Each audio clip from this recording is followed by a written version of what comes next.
Dragging a laptop out to a tree stand just to check trail cam footage is a headache nobody wants. That is exactly where this little device tries to save the day. It is a dedicated SD card viewer, and honestly, it feels like it was built by someone who actually spends time in the woods. The first thing you notice is the size. It is compact enough to slide into a jacket pocket without feeling like a brick, which is a huge plus when you are already hauling gear through the brush. The housing has this rugged, water-resistant feel to it, so you aren't constantly panicking if a light drizzle starts while you are checking your cards. Now the screen is a 4.3-inch touch display, and it is surprisingly bright. You can actually see what is going on even when the sun is hitting it from an awkward angle. Navigating through files is pretty straightforward.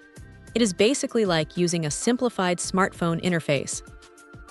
You just swipe through your photos and videos, which is a massive time saver compared to those clunky button-only readers that make you feel like you are playing a game of Minesweeper just to delete a blurry shot of a branch.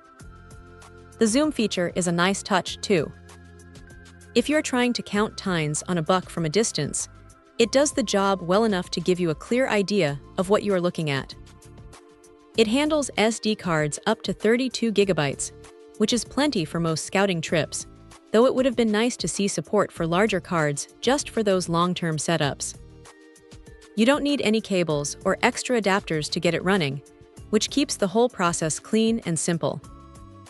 You just pop the card in, and the files are right there. One thing to keep in mind is that it does require you to bring your own card, so don't expect to pull it out of the box and start viewing immediately if you don't have a spare lying around. The build quality feels solid, but it is definitely plastic-heavy. It is not going to survive being run over by a truck, but for standard field use, it holds up just fine. It is a specialized tool, and it knows it. It doesn't try to do 100 different things. It just focuses on getting your footage off the camera and onto a screen as fast as possible. If you are tired of waiting until you get home to see what has been walking past your stand, this thing is a pretty handy piece of kit to have in your pack. It is not perfect, but for the price and the convenience, it is hard to argue with the results. Check out the video description for updated price. And thank you for watching this video.